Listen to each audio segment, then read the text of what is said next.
शांति नहीं है। चारों तरफ बीमारी का कहर जारी है। इस कोरोना ने कहीं का नहीं छोड़ा है। साथियों, जीवन युद्ध है, प्रति क्षण युद्ध है। धन्यवाद दो इन बीमारियों का। और भविष्य में युद्ध नहीं होंगे। पहले जो युद्ध होते थे, आधे तो लड़के ही मर जाते थे। कोई कायर, कोई न लड़ने वाला ही मैदान से भाग के छुप के बैठता था। अन्यथा युद्ध तो होते ही थे। आज वो युद्ध बंद हो गए हैं।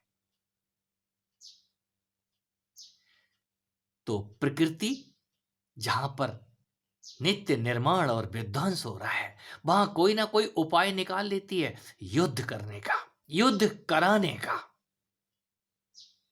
ये कोरोना, ये योद्धा आपको दिखाई कहां दे रहा है? वो चारों तरफ से प्रहार कर रहा है। और जो समझते हैं, धन्यवाद करते हैं, ये इम्यून बूस्टर है। आपकी इम्यूनिटी चेक करने के लिए ये विषाणु, ये रोगाणु, ये कीटाणु पनपते रहेंगे। हम अपने दुश्मन खुद हैं। हमने अपना ही खान पान, अपना रहन सहन खुद ही तहस नहस किया है। वो तो सुधारने आ रहा है आपको। आप इतने आलसी हो गए हो कि सुबह उस ब्रह्म मुहूर्त को ही भूल गए। सुबह हो गई है। यज्ञ आदि, ध्यान आदि जो कर्म करने चाहिए थे, वो लाउड स्पीकर पे एक बार चिल्ला देते हैं और बस हो गई आरती हमारी, हो गया वंदन, हो गई नमाज। ये नित्य कर्म होने ही चाहिए। जब हम उस नित्य की तलाश में उठ जाते हैं, हमें उठा दिया जाता है।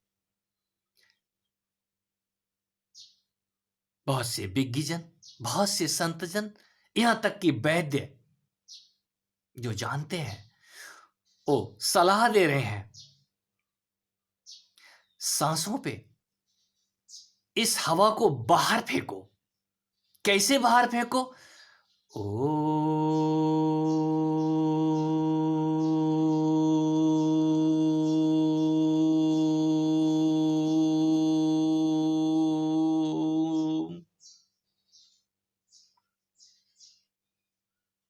कितनी देर करते हैं आप?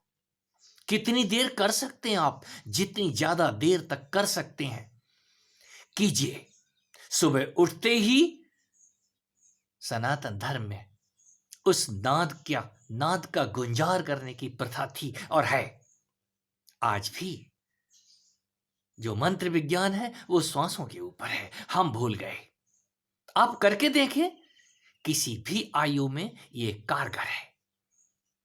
सारी बीमारियां इस श्वसन तंत्र पे ही अटैक करती हैं। सबसे पहले सांसों के रास्ते ही वो अंदर घुसती हैं।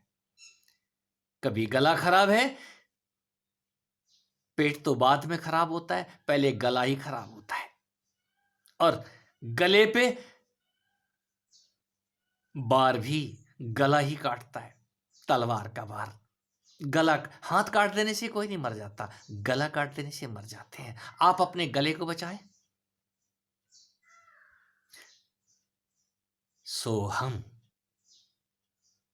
हंसा, जो हंस का संग करे वो काल से नहीं डरे। यहां काल तो समय पे आएगा। किस काल की बात करते हैं? यहां डरने और डराने की बात नहीं है। काल, वो मृत्यु, वो तो नित्य होती है। आपकी सांसों का बाहर जाना, आपको उन सांसों के साथ निकलना, तो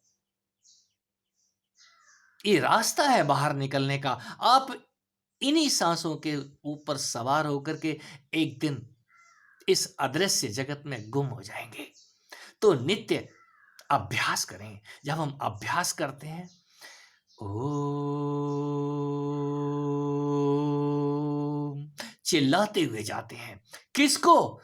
उस एक ओंकार को, ओ निराकार को, उस आकार उकार मकार को, जो हमारा ही स्वरूप है। बाहर वो अज्ञात हमारा ही स्वरूप है, जिस आकाश से हम आकार लेते हैं।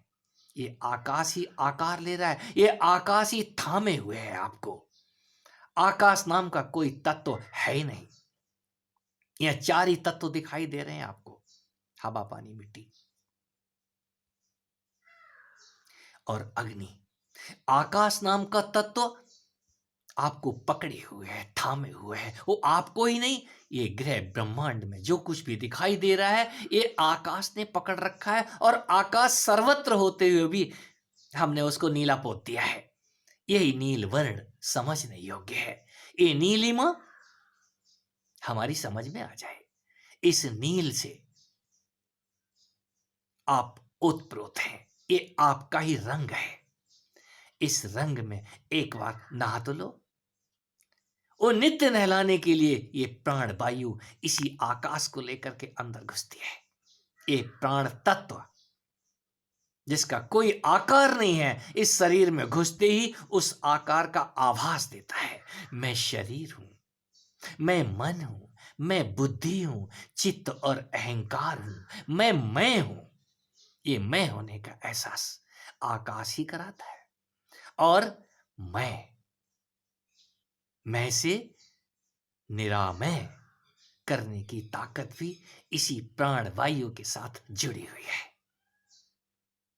आप इस प्राण वायु के साथ अंदर तो इनहेल करें ही, और जब बाहर निकले तो ताकत के साथ ताकत लगाते हुए निकले, जैसे घर छोड़ने के लिए कोई बाध्य किया जा रहा है किसी को, किसी किराएदार को जबरदस्ती घर से निकाला जा रहा है।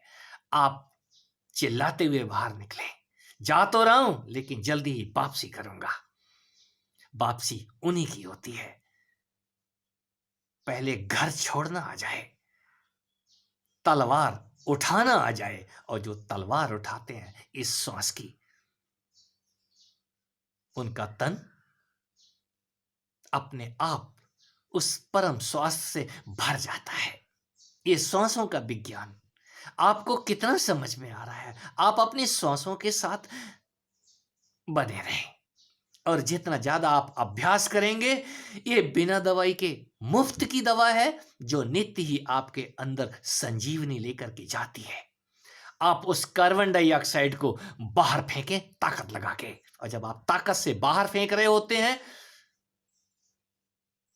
होशो हवास से, जो होशो हवास से युद्ध करते हैं, यदि वो मर भी रहे हैं तो वीर गति को प्राप्त होते हैं।